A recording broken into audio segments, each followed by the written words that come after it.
మీ మోకాల నొప్పులకు ఎటువంటి సర్జరీ లేకుండా ఎపియాన్ పెయిన్ క్లినిక్ అందిస్తున్న అత్యాధునిక చికిత్స. నమస్తే, welcome to Suman TV. Vitamin D3 ఈ లోపాలతో పాటుగా ఎక్కువగా ఇప్పుడు మనం చూస్తున్నటువంటి సమస్య B12 డెఫిషియన్సీ. ఇది ఎక్కువగా వెజిటేరియన్స్లోనే బాగా చూస్తూ ఉన్నాం. సో మరి ఆ వెజిటేరియన్స్ B12ని ఎట్లాగా దాన్ని పొందే అవకాశం ఉంటుంది, ఎలాంటి ఆహార పదార్థాలు తీసుకోవటం వల్ల B12 పొందే అవకాశం ఉంటుంది. సో ఇవన్నీ అడిగి తెలుసుకుందాం. మనతో పాటు ఉన్నారు డైటీషియన్ అంజలిదేవ్ గారు. నమస్తే మ్యామ్. నమస్కారం. మ్యామ్, B12 డెఫిషియన్సీ ఉందని ఎటువంటి లక్షణాల ద్వారా మనం తెలుసుకోగలుగుతాం? ఫస్ట్ B12 డెఫిషియన్సీ ఉన్నప్పుడు మనుషుల యొక్క జ్ఞాపక శక్తి తగ్గడం, లేకపోతే వాళ్ళు చాలా ఇరాటిక్గా బిహేవ్ చేసి కోపం ఇది వచ్చి నరాలు వీక్నెస్ అవ్వడం, ఇలాంటివన్నీ వస్తుంటాయి. చాలా అలసిపోతూ ఉంటారు. ఇవన్నీ B12 డెఫిషియన్సీ తోటి ఎక్కువగా ఉంటుంది. ఈ B12 డెఫిషియన్సీని తగ్గించుకోవాలి. దీన్ని ఎనీమియా, ఇప్పుడు బ్లడ్ సెల్స్ ఏదైతే ఉన్నాయో ఆర్బీసీ అంటాం, రెడ్ బ్లడ్ సెల్స్, దాని యొక్క సైజు తగ్గిపోతాయి. తర్వాత ఇంకోటి, అది యాక్చువల్గా 120 డేస్ అది తయారవడానికి వస్తుంది. ఎప్పుడైతే బాడీలో సెల్స్ యొక్క సైజులు తగ్గిపోయి పని చేయలేకపోతున్నాయో, ఇది తయారవ్వకుండా అటువంటి సెల్స్ అన్నీ వచ్చేస్తాయి. అందుకని దీన్ని పర్నిషియస్ ఎనీమియా అంటారు. ఎందుకంటే రెడ్ బ్లడ్ సెల్స్ కౌంట్ తగ్గిపోవడం, కానీ ఇమ్మెచ్యూర్ అంటే మెచ్యూరిటీ పూర్తిగా రాకుండా ఉన్న బ్లడ్ సెల్స్ లోపల బ్లడ్ ఫ్లోకి వచ్చేయడం వలన మనకేమైపోతుందంటే ఈ ఆయాసం ఒకటి, జ్ఞాపక శక్తి తగ్గిపోవడం ఒకటి, చాలా ఎక్కువగా విసిగిపోవడం, ఫటిగ్ అంటే నీరసంగా అనిపించడం, ఇటువంటి సిమ్టమ్స్ అన్నీ B12 తోటి చాలా ఎక్కువ వస్తాయి. కానీ B12 మటుకు చాలా జాగ్రత్తగా చూసుకోవాలి. ఇది జనరల్గా ఆహార పదార్థాలు B12 నాన్ వెజిటేరియన్ అంటే అన్ని మాంసాహారంలోనే దొరుకుతుంది, కూరగాయల్లో రావు.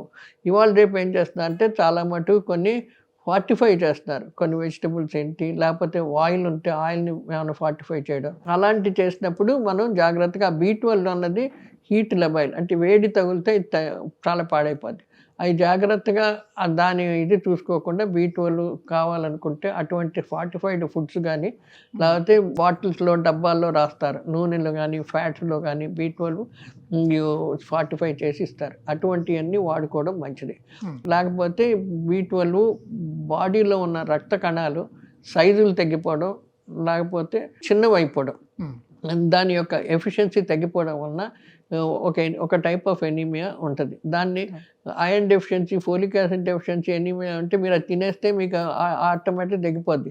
ఇదేంటి, బ్లడ్ ఆ రక్త కణాల సైజులు తగ్గిపోయి దాని యొక్క ఫంక్షనింగ్ ఎఫిషియన్సీ తగ్గిపోవడం వలన ఇది చాలా సీరియస్గా మన శరీరంలో పనికిస్తుంది అనమాట. అంటే నర్వ్స్ మీద ఎఫెక్ట్ పడుతుంది అంటున్నారు కదా. సో ఎలాంటి ఎఫెక్ట్ పడుతుంది, మనకి ఎలా తెలుస్తుంది అంటున్నారు? అంటే మనుషులు చాలా నీరసంగా వీక్ అయిపోయి చాలా నరాల నొప్పులు రావటం కానీ, చిరాగ్గా ఉండడం, నరాల నొప్పులు వస్తాయి, మోకాళ్ళ నొప్పులు అంటారు, అవి ఈజీగా తెలుస్తుంది. ఆయాసం వచ్చాడు, పాల్పిటేషన్, గౌపన్ 4 మెట్లు ఎక్కలేరు, ఆయాసం వచ్చేస్తే. అది హార్ట్ ఫంక్షనింగ్ దగ్గర కూడా దడదడ కొట్టుకోవడం, ఆయాసపడడం, మాట్లాడలేకపోవడం, ఇలాంటివన్నీ వస్తాయి అన్నమాట. అది B12 డెఫిషియన్సీ వలన వచ్చేది. పర్నిషియస్ ఎనీమియా అంటే రక్త కణాల సైజు తగ్గిపోవడం కానీ, లేకపోతే అది తయారైన దాని యొక్క నంబర్ తగ్గిపోవడం, 2 రకాలు అవుతూ ఉంటాయి. దానివల్ల కూడా మనకి చెప్తే రక్త కణాలు ఎందుకు, మనకు తినే ఆహారంలో ఆక్సిజన్ రావాలి, బాడీకి ఆక్సిజన్ సప్లై చేస్తుంది. ఎప్పుడైతే తగ్గిపోయిందో మనిషికి ఆయాసం వచ్చేయడం, పాల్పిటేషన్, ఎక్కువ నడవలేరు, మెట్లు ఎక్కితే ఆయాసం వచ్చేయడం, ఇలాంటివన్నీ వస్తాయి అన్నమాట. అది B12 డెఫిషియన్సీతో ఉంటుంది.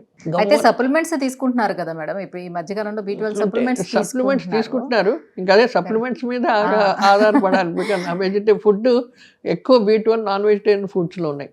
ఇప్పుడు వెజిటేరియన్ ఫుడ్స్లో మటుకు ఇప్పుడు చూడండి, సోయాబీన్ ఉంది, సోయాబీన్లో సోయా ఫ్లవర్, కొన్ని రకాల పౌడర్స్ లాంటివి వస్తాయి, దాన్ని B12 ఫార్టిఫై చేస్తున్నారు. అది అలాగ తీసుకొని వాడుతూ ఉంటే శాకాహారులకి అలాగ వస్తుంది B12. నార్మల్గా జనరల్గా ఫుడ్స్లో రావాలంటే ఎక్కువ కోడిగుడ్లు, మాంసం, చేప ఇట్లా ఉంటుంది. ముఖ్యంగా చేప అంటే సముద్రపు దగ్గర చేపలో ఇంకా ఎక్కువ B12 దొరుకుతుంది. సో అది డిఫరెన్స్. దీంతో అదొకటే ప్రాబ్లం. అది జాగ్రత్తగా మెయింటైన్ చేసుకుని వస్తే B12 డెఫిషియన్సీ తగ్గుతూ ఉంటుంది. ఎప్పుడైతే మీ రక్త కణాల్లో ఇదైపోయేటప్పటికి చాలా లాంగ్ రేంజ్ ఫటిగ్ బాగా ఇదైపోవడం, తర్వాత రక్త కణాల సైజులు తగ్గిపోవడం వలన వాళ్ళకి ఆక్సిజన్ అందదు బాడీకి, అందుకని ఆయాసం వచ్చేస్తూ ఉంటుంది.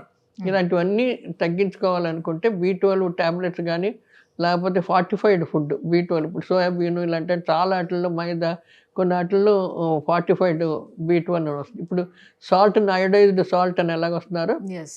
అలాగ మనకి ఈ కూడా పిండి పదార్థాలని ఫార్టిఫై చేసి ఇస్తారు. అలా ఫార్టిఫైడ్ ఫుడ్ వాడుకున్నా పర్వాలేదు. సో చాలా మంది B12 తగ్గింది అని తెలిసేటప్పుడు సప్లిమెంట్స్ తీసుకోరు అండ్ ఫుడ్ మీద కూడా ఆధారపడకుండా డైరెక్ట్గా ఇంజెక్షన్స్ వేసుకోవడం అనేది స్టార్ట్ చేస్తున్నారు. ఇంజెక్షన్స్ అవసరం అనేది ఎప్పుడు ఉంటుంది యాక్చువల్లీ? B12 కూడా ఇంజెక్షన్ ఎప్పుడు వస్తుందంటే బాగా తగ్గిపోయి మనిషి అసలు ఇంకా నడవలేను, నిలవలేను, చిరాకు పడిపోయి ఇంకా ఆయాసం ఎక్కువైపోయి బీపీ వచ్చి ఇలాంటివి వచ్చినప్పుడు అప్పుడు B12 ట్యాబ్లెట్స్ ఇస్తారు. B12 ఇంజెక్షన్ చాలా రేర్ ఇస్తారు. కానీ ఇప్పుడు డాక్టర్స్ ఏంటంటే అది ఈజీగా అయిపోద్ది కదా అని చెప్పి ఇచ్చేస్తే మనకి దట్స్ నాట్, మనం ఏం చెప్పలేము మరి. కానీ ట్యాబ్లెట్స్ వాడుకుంటే మటుకు ఈజీగా తగ్గుద్ది. రెగ్యులర్గా కొంత డోసేజ్ ఉంటుంది. అది కూడా మరీ ఎక్కువ డోసేజ్ తీసుకోకూడదు. ఎందుకంటే B12 ఇది నీటిలో కరిగే విటమిన్. మన శరీరానికి ఎంత కావాలో అంతే అబ్జార్బ్ అవుద్ది. ఈరోజు కావాల్సినంత ఎంత ఉందో అంతే తీసుకుంది. B12 చాలా తగ్గిపోయింది కానీ ఒక ట్యాబ్లెట్ బదులు 2 వేసుకుందామంటే ఓ ట్యాబ్లెట్ వేస్ట్, యూరిన్లో వెళ్ళిపోద్ది. యూరిన్ ఎప్పుడు బి కాంప్లెక్స్ ట్యాబ్లెట్లు వేసుకుంటే యూరిన్ ఎప్పుడు ఎల్లుగా వస్తుంది. మీరు చూసారా లేదండి, పసుపుగా వస్తుంది. అది ఎందుకంటే ఎక్కువ ఎక్సెస్ అయిపోయిన బి కాంప్లెక్స్లో ఏదైతే ఉందో అవన్నీ యూరిన్ ద్వారా పోద్ది. B12 తగ్గినప్పుడు అల్జీమర్స్ కూడా వస్తుందా? లైక్ వస్తుంది, అల్జీమర్స్ కూడా వస్తుంది.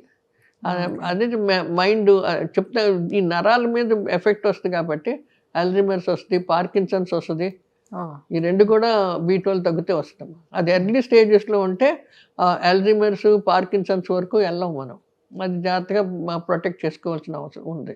B12 బాడీలో అబ్జార్ప్షన్ కాకపోవటానికి రీజన్స్ ఏమైనా ఉంటాయా? బాడీ జనరల్ హెల్త్ బాగున్నంత వరకు B12 ఆటోమేటిక్గా అబ్జార్బ్ అయిపోద్ది.